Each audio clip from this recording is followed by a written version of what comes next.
Halo anak-anak semua, selamat pagi. Bagaimana kabarnya pada pagi hari ini? Semoga kita semua selalu dalam keadaan sehat-sehat. Nah, pembelajaran kita hari ini adalah tematik. Namun sebelum belajar, Ibu harapkan kita semua berdoa terlebih dahulu, memohon perlindungan pertolongan Tuhan agar apa yang kita pelajari sepanjang hari ini dapat kita pahami dengan baik, serta dapat mengerjakan tugas dengan benar dan tepat waktu. Nah, pembelajaran kita hari ini masih tema 5, ekosistem. Namun kita akan membahas masuk ke subtema 3 ya. Subtema 3 yaitu keseimbangan ekosistem. Masuk pembelajaran 1, 2, 5 dan 6. Kita akan membahas hanya 2 KD saja. KD yang pertama, KD 3.7 yaitu tentang peta pikiran ya, peta pikiran yang bisa kita buat dari teks non fiksi. Teks non fiksi sudah kita bahas minggu yang lalu ya nak.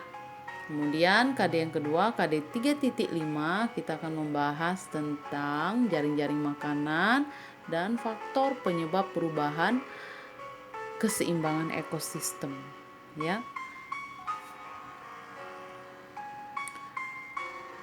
Selanjutnya, untuk KD yang pertama kita akan membahas tentang KD 3.7 yaitu peta pikiran. Bagaimana cara menemukan makna kosakata untuk melengkapi peta pikiran. Cara menemukan kosakata dan menemukan maknanya yaitu dapat dicari dalam Kamus Besar Bahasa Indonesia atau yang disingkat dengan KBBI. Bisa juga diambil atau dicari di internet, namun sumber referensinya harus jelas ya nak, seperti Wikipedia atau aplikasi-aplikasi belajar lainnya ya yang terpercaya. Kemudian setelah anak-anak mengetahui makna kosakata, kemudian dapat dijadikan informasi atau bisa diambil dari teks non fiksi, itu diringkas dan dapat digunakan untuk dibuat peta pikiran. Karena peta pikiran itu harus disajikan dengan cara yang kreatif dan menarik. Ya.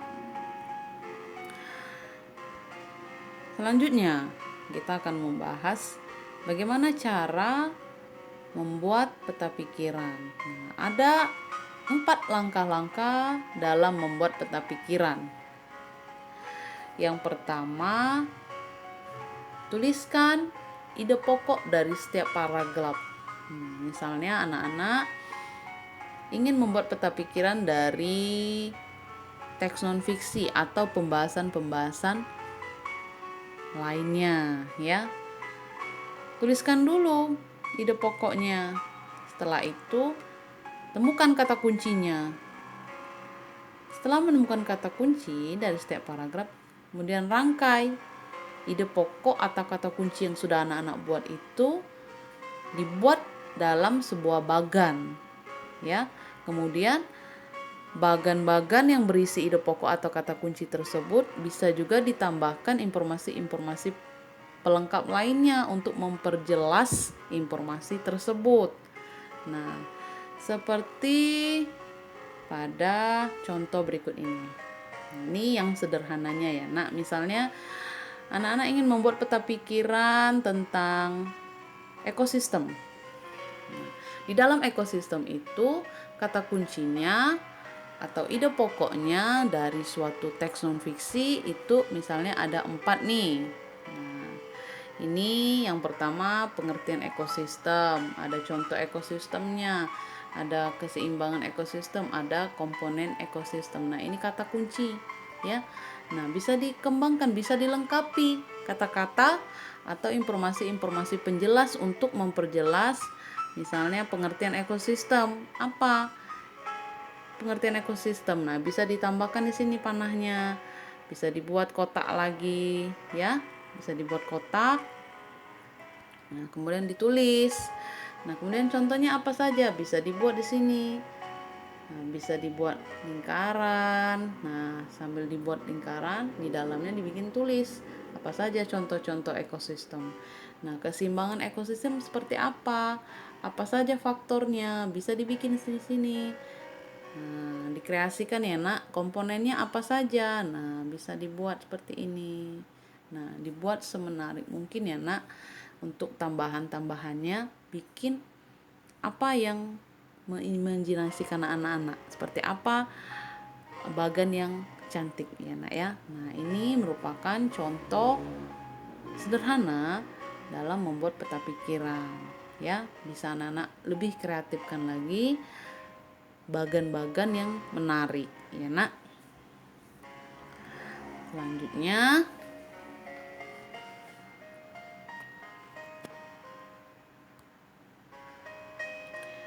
di dalam ekosistem itu terdapat sebuah rantai makanan. Rantai makanan sudah dibahas minggu lalu. Kemudian di dalam beberapa rantai makanan itu ada jaring-jaring makanan.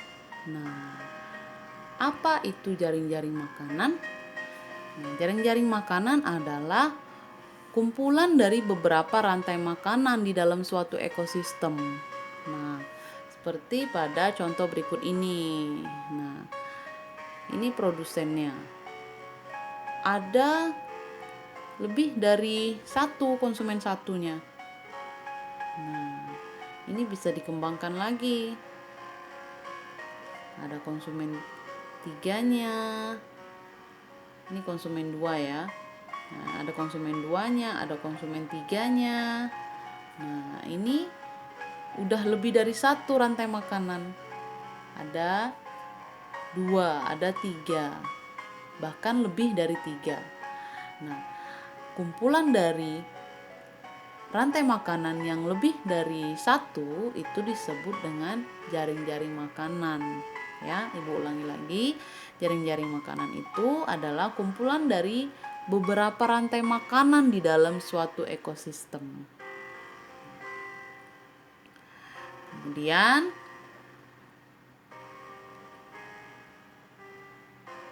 kita akan membahas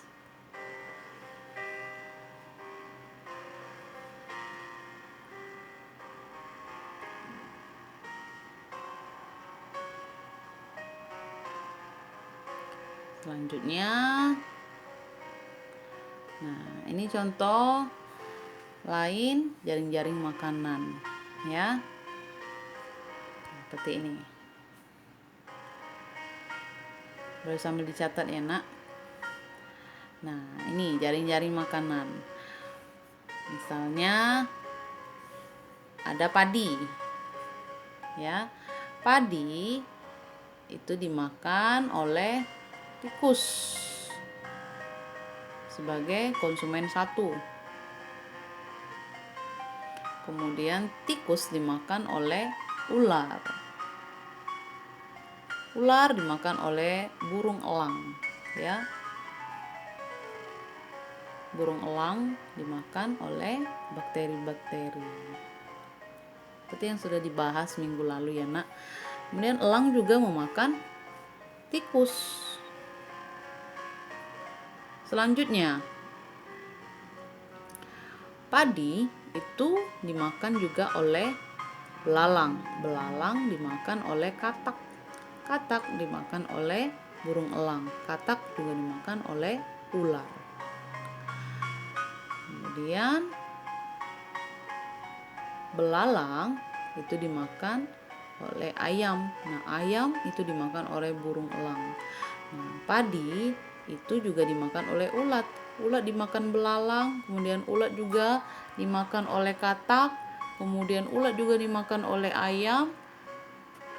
Nah, banyak rantai makanan dalam contoh berikut ini. Kemudian ayam dimakan oleh ular. Nah, selanjutnya, apa yang terjadi jika salah satu komponen dalam rantai makanan dan jaring-jaring makanan itu ada yang hilang? Nah, misalnya tikus dan ular itu sudah mati. Nah, tikus dan ular sudah mati. Apa yang terjadi jika tikus dan ular mati? Seperti pada contoh berikut ini yang biasa dimakan oleh burung elang. Apa yang terjadi jika makanan burung elang sudah tidak ada? Yang terjadi,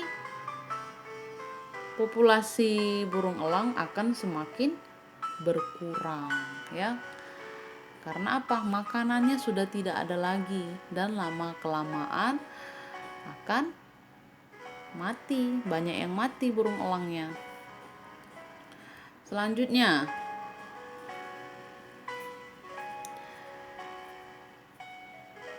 kebalikannya, jika burung elang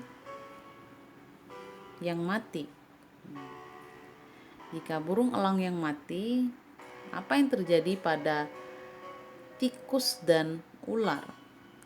Jika pemangsanya sudah mati, maka populasi tikus dan ular akan semakin bertambah.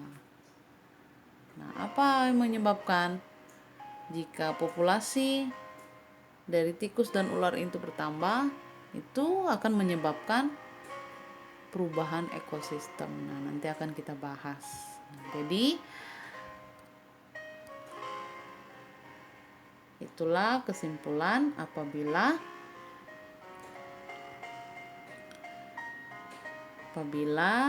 tikus yang mati, yang terjadi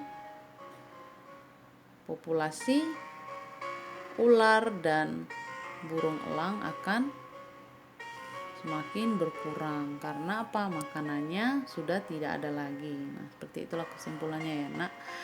Nah, sebaliknya jika pemangsanya sudah tidak ada lagi, maka populasi tikus semakin bertambah dan menyebabkan perubahan ekosistem. Ini padi-padi akan semakin kurang tumbuhnya, minus, ya, karena sering dimakan oleh tikus. Nah, seperti itu ya, Nak. Penjelasan dari jaring-jaring makanan serta penjelasan dari salah satu komponen yang hilang. Nah, ini tadi sudah dibahas. Dalam suatu rantai makanan tidak akan terganggu selama semua komponen dari rantai makanan tersebut tetap berperan. Nah, selama komponen dari rantai makanan tadi, konsumen 1, konsumen 2, konsumen 3, itu tetap terus berperan, tidak ada yang mati. Nah, tidak ada yang terjadi. Tetapi jika salah satu komponen rantai makanan itu tidak ada salah satu dari komponen rantai makanan ini tadi, misalnya produsennya yang mati, atau konsumen satunya yang mati, atau konsumen duanya, atau konsumen tiganya yang mati, itulah yang menyebabkan gangguan dan menyebabkan perubahan lingkungan terhadap keseimbangan ekosistem. Nah, selain faktor-faktor yang sudah disebutkan tadi, ada lagi faktor-faktor penyebab pengaruh perubahan lingkungan terhadap keseimbangan ekosistem.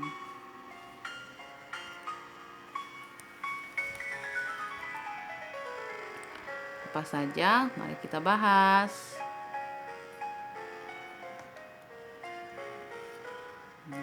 Ini dia faktor-faktor yang dapat mempengaruhi keseimbangan ekosistem. Selain yang sudah dibahas tadi, selain terdapatnya gangguan atau hilangnya salah satu komponen dari rantai makanan, ada lagi faktor-faktornya, yaitu faktor alam dan faktor dari manusia, ya. Pertama kita akan membahas dulu faktor dari alam. Nah, apa yang menyebabkan perubahan keseimbangan ekosistem dari faktor alam? Dari faktor alam ini dapat kita definisikan, yaitu peristiwa alam yang dapat mengganggu keseimbangan ekosistem. Misalnya terjadi bencana alam. Nah, bencana alam ini macam-macam. Ada tanah longsor, nah seperti pada gambar berikut ini. Ada tanah yang amblas atau yang disebut dengan likuifaksi, ya. Kemudian ada tsunami, kemudian ada banjir. Bisa banjir itu bisa terjadi karena faktor alam, bisa juga dari faktor manusia. Nah, itulah contoh-contoh dari bencana alam yang dapat mengganggu keseimbangan ekosistem. Nah, kalau terjadi bencana alam, pasti banyak hewan atau tumbuhan yang mati. Nah, itulah yang menyebabkan hilangnya komponen dari rantai makanan tadi. Inilah faktor alam yang dapat mengganggu keseimbangan ekosistem. Selain faktor alam, yang kedua yaitu faktor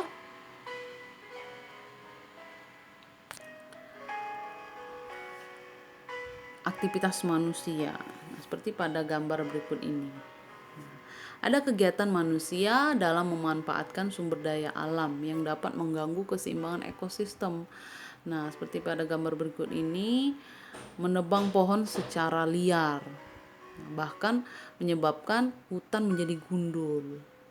Nah, ini juga dapat mengganggu keseimbangan ekosistem, sehingga terjadi hilangnya komponen atau hilangnya salah satu komponen dari rantai makanan. Nah, kalau sudah hutannya digundul, sudah ditebas semuanya, sudah ditebang semuanya, apakah masih banyak tanaman atau hewan yang masih hidup?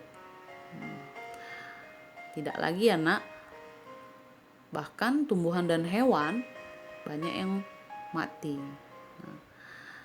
Itulah yang terjadi dari dua faktor yang mempengaruhi keseimbangan ekosistem, ya. Faktor alam dan faktor aktivitas manusia. Pada faktor aktivitas manusia, selain menebang pohon, apalagi? Ya.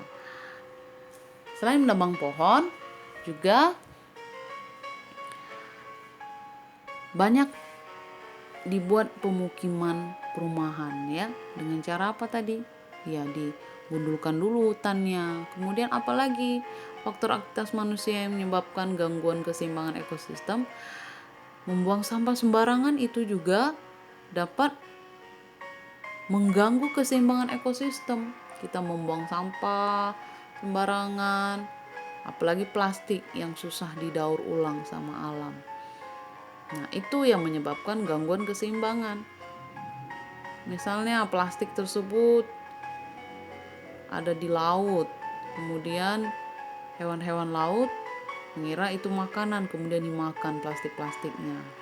Nah, bahkan tanpa disadari ternyata hewan yang memakan plastik tersebut mati.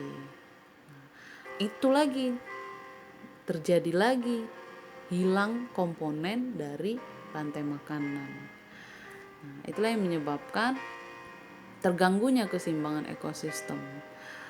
Terjadinya Perubahan keseimbangan ekosistem terjadi apabila ada salah satu dari komponen rantai makanan atau jaring-jaring makanan itu hilang. Nah, itulah yang menyebabkan perubahan keseimbangan ekosistem. Ekosistem itu harus seimbang, ya.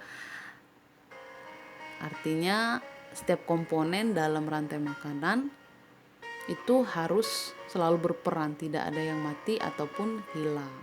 Nah, demikian pembahasan kita pada hari ini. Kita sudah membahas KD 3.7 peta pikiran. Kemudian kita sudah membahas juga KD 3.5 jaring-jaring makanan serta keseimbangan ekosistem, ya. Ingat anak-anak, ibu dan bapak guru akan menugaskan anak-anak untuk membuat peta pikiran, ditulis di buku, ya, kemudian difotokan. Kemudian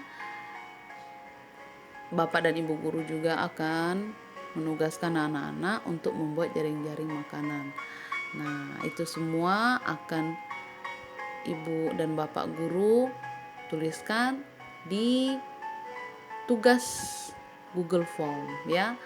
Adapun nanti soalnya, buatlah jaring-jaring makanan, kemudian tulis di buku dan kirimkan ke WA pribadi wali kelas masing-masing. Nah, itu jawabannya apa?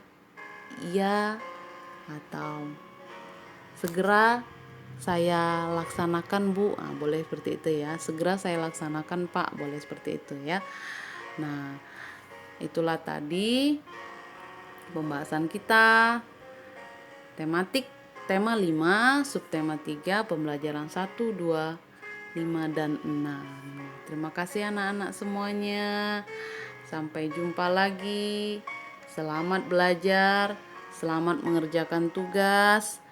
Setelah belajar, anak-anak harus berdoa, ya.